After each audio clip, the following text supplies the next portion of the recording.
ഇന്ന് രാവിലെ വരെ ഞങ്ങളുടെ കൂടെ ഉണ്ടായിരുന്ന ഞങ്ങളുടെ ഒരു കൂട്ടുകാരൻ, ഞങ്ങളുടെ ഒരു അനിയൻ ഞങ്ങളിൽ നിന്ന് പോയി കാട്ടാനയുടെ അക്രമത്താൽ.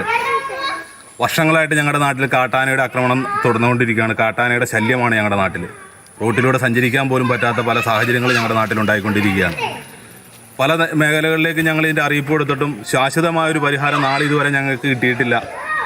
13 കിലോമീറ്ററോളം ഫെൻസിങ് തീർക്കേണ്ടടുത്ത് 3-4 കിലോമീറ്റർ ഫെൻസിങ് തീർത്ത് ആളുകളുടെ ഇടയിലേക്ക് ആന ഇറങ്ങാതിരിക്കാനുള്ള യാതൊരു നടപടികളും ഉദ്യോഗസ്ഥരുടെ ഭാഗത്തു നിന്നോ ഒന്നും ഉണ്ടായിട്ടില്ല. ഇന്ന് കാട്ടിൽ അഴിച്ചു വിട്ടേർന്ന പശുവിനെ അഴിക്കാൻ പോയ നമ്മുടെ കൂട്ടുകാരൻ കാട്ടാനയുടെ ആക്രമണത്തിൽ, അതിദാരുണമായ ആക്രമണത്തിൽ മരണപ്പെട്ടിരിക്കുകയാണ്.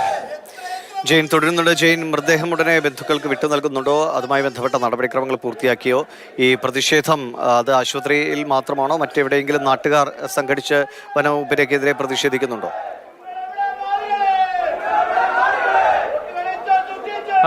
ദിവേഷ്, ഈ ഘട്ടത്തിൽ പ്രതിഷേധം മറ്റ് ഇടങ്ങളിൽ ഇതുവരെ ഉണ്ടായിട്ടില്ല. പക്ഷേ തൊടുപുഴ ജില്ലാ ആശുപത്രിക്ക് മുന്നിലാണ് ഇപ്പോൾ പ്രതിഷേധം അരങ്ങേറുന്നത്.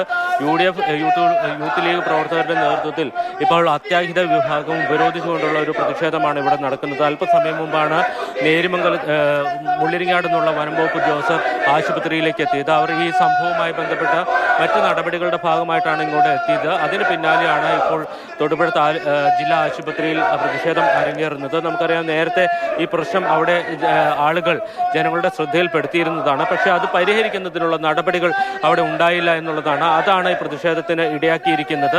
അതിനെ തുടർന്നാണ് ഇപ്പോൾ ഈ പ്രതിഷേധം ഇപ്പോൾ ഇവിടെ ഉയർന്നുകൊണ്ടിരിക്കുന്നത്. പ്രധാനമായും അവർ ഉന്നയിക്കുന്നത് അടിയന്തരമായി നഷ്ടപരിഹാരം നൽകുന്നത് അടക്കമുള്ള കാര്യങ്ങൾ ചെയ്യുക, കൂടാതെ സോളാർ ഫെൻസിംഗ് അടക്കമുള്ള പ്രതിരോധ നടപടികൾ സ്വീകരിക്കുക എന്നുള്ളതാണ് അവരുടെ ഒരു ആവശ്യം.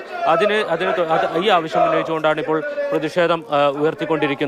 ദിവേഷ്, ജെയിൻ രാജുവാണ് വിവരങ്ങൾ നൽകിക്കൊണ്ടിരിക്കുന്നത്. ആശുപത്രിയുടെ മുന്നിലാണ് നാട്ടുകാരുടെ യൂത്ത് ലീഗിന്റെയൊക്കെ നേതൃത്വത്തിൽ വലിയ പ്രതിഷേധം നടക്കുന്നത്.